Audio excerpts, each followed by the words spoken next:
Հարգելի գործընկերներ, ուրախ եմ արձանագրել, որ պատիվ ունեմ խմբակցությունը լքես դահլիճը, եւ դա շատ լավ է, որովհետեւ սերժական բանդան կարծում եմ ինչքան քիչ լինի այսքան դահլիճում, այդքան լավ։ Բոլոր կաշառակերները պիտի նստեն բերդում եւ փտեն բերդում, եւ բոլոր ապօրինի ձեռքբերված գույքը ամբողջ պետքա վերադարձվի պետական բյուջե։ Տիկի Մկրտչյանին էլ պատասխանեմ, որ թող ինքը գնա իր տիրոջը Սերժին հարցնի, թե իրան ինչ են կրթել տարբեր տեղերում։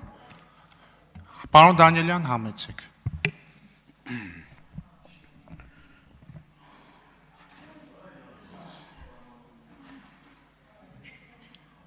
Սիրելի հայրենակիցներ, ես վերջին իմ այցելությունների ժամանակ խոստացել էի ձեզ մի քանի կարևոր հարցերի անդրադառնալ, դրանից ամենակարևորը այս պահին Բավրայի, Գոգավանի և Բագրատաշենի անցակետում հարյուրավոր, եթե ոչ ավել, մեր հարգելի բեռնափոխադրողներ ակցիա են իրականացնում կապված 90-օրյա սահմանափակումների հետ։ Խնդիրը ինչումն է, մեկ անգամ ևս հիշեցնեմ։ Այդ սահմանափակումները ամիսներ առաջ մտցվել են Ռուսաստանի Դաշնության կողմից և տևական ժամանակ Հայաստանի Հանրապետության կառավարությունը որևէ մի գործուն քայլ չի ձեռնարկել, որպեսզի կարողանա կանխարգելի այս խայտառակ իրավիճակը, ինչ որ ստեղծվել է բեռնափոխադրողների հետ կապված։ Եվ արդեն ես այսօր էլ հարյուրավոր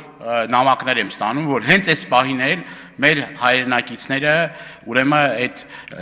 դեպորտացիա են իրականացնում, կնիկները խփում են եւ այլևս հնարավորություն չունեն իրենց հանապազորյա հացը վաստակելու։ Սա չափազանց կարևոր խնդիր է մեր տնտեսության համար, եթե այսպես շարունակվի,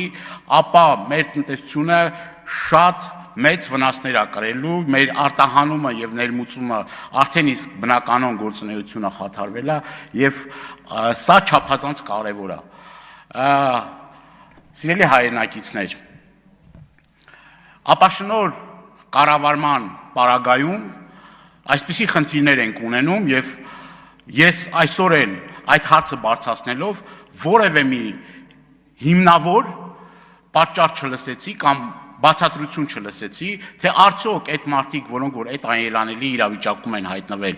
ինչքան ժամանակ հետո հնարավորություն կունենան իրենց գործառույթը շարունակելու։ Այդ պատասխանները ցավոք սրտի չլսվեց։ Եվ այսօր ազգային ժողովի ամբիոնից տարբեր գնահատականներ են տրվում կաշառակերության եւ այլը, ես ընդամենը մի դրվագով ուզում եմ անդրադառնալ այն բազմաթիվ դիմումները եւ նաեւ դիմումների հետ կապված հիմնավորումները, որ ուղարկվում են հակակոռուպցիոն մարմիններ տարբեր տեղերում չարաշահումների մասին։ Տեսեք, ծննդատներից սկսած մինչև գերեզմանատուն ես բազմաթիվ առիթներ ունեցել եմ ասելու։ Ուրեմն անգամ մարդուն հուղարկավորության համար այնպիսի ուրեմն գներ են դրել, որ մարդը անգամ իր հարազատին հողարկավորելու հնարավորություն չունի։ Եվ այդ ամեն ինչը ոչ թե արվում է պետական թուրքի հետ կապված, այլ Երևան քաղաքը կոռուպցիայի վրա նստած է։